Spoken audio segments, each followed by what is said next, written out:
I'm joined by Sarah Armstrong-Smith, Chief Security Advisor at Microsoft. Hello, Sarah. Hi, thank you for having me. Oh, lovely. Well, how have you found CyberUK so far? Has it been good? Yes, Yep. It's fascinating. Good. It's always such a brilliant opportunity to bring government, industry together and just hear so many different perspectives. And I think that introducing the threat and resilience together is so important.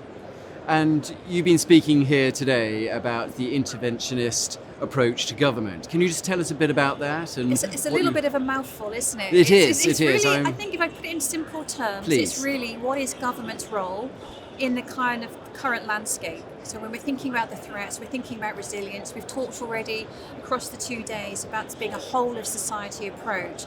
But it doesn't just land in government's hands. It doesn't just land in industry. We've kind of got to think about this holistically end to end. But I also think about the threats that we've seen over the last couple of years. The threat actors are getting more aggressive.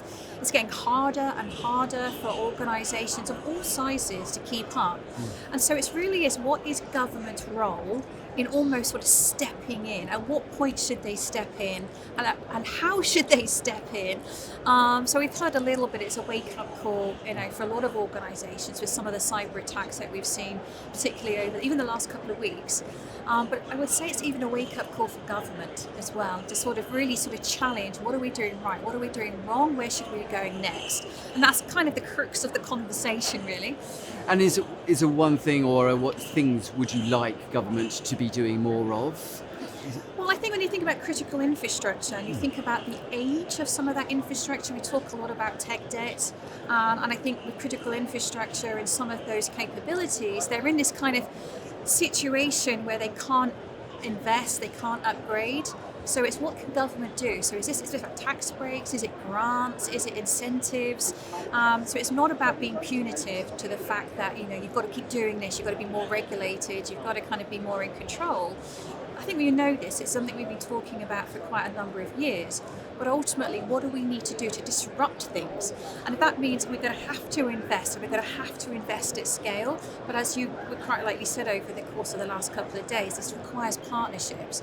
So even companies like Microsoft, what can we do to help in this environment and the infrastructure with what we're talking about today?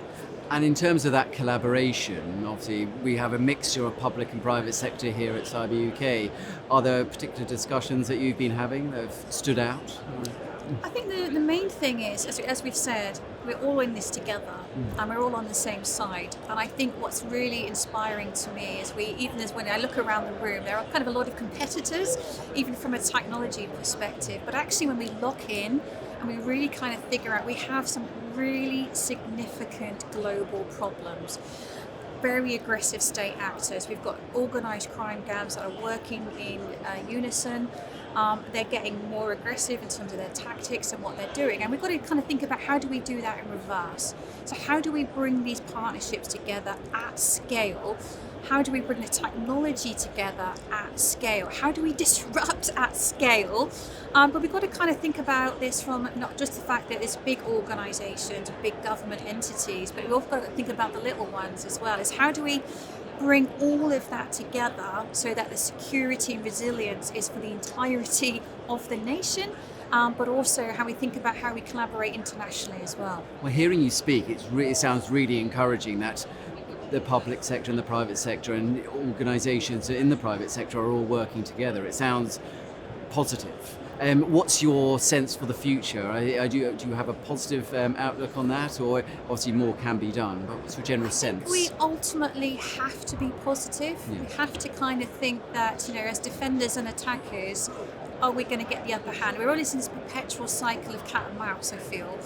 And I think we've talked about a lot about keeping up with the threat. I would challenge that and say we actually need to go above and beyond the threat. So we're talking a lot about the here and now, what's happened in the last 12 months.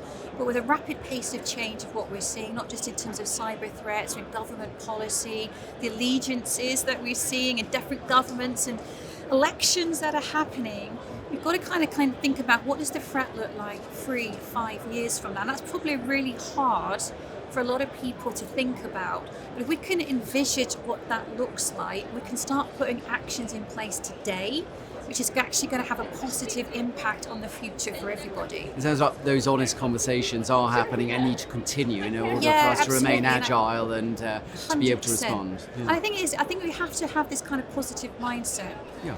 I'm not sure we're ever going to win the race, so to speak. I know Richard's talk about this contest, but I feel like the more that we are collaborating together, I feel like that is where the real benefit comes from. Well, that's fascinating, and it's at Microsoft. You've been a massive supporter of Cyber UK over the years, so thank you for that. Thank you. And for someone who's never been to Cyber UK, it's why. What would be your recommendation? Why should they come? Well, I'm not just saying it because I'm in a hot seat today. I genuinely believe this is one of the most significant events that you can attend in the UK. If you're a cybersecurity professional, whether you are starting in career, you've been through the war zone, so to speak, and come out the other end, your public sector, private sector, all of those things, it really is a great opportunity, not just to hear from UK, but also from our international colleagues and collaborators as well, to really hear what's the most significant conversations we should be having today, and what is the continued partnership and collaboration we should have going forward as well. Sarah, that's been fascinating. Thank you so much. It's a pleasure speaking with you, Thank and you. enjoy the rest of Cyber UK. Thank you so much. Thank you.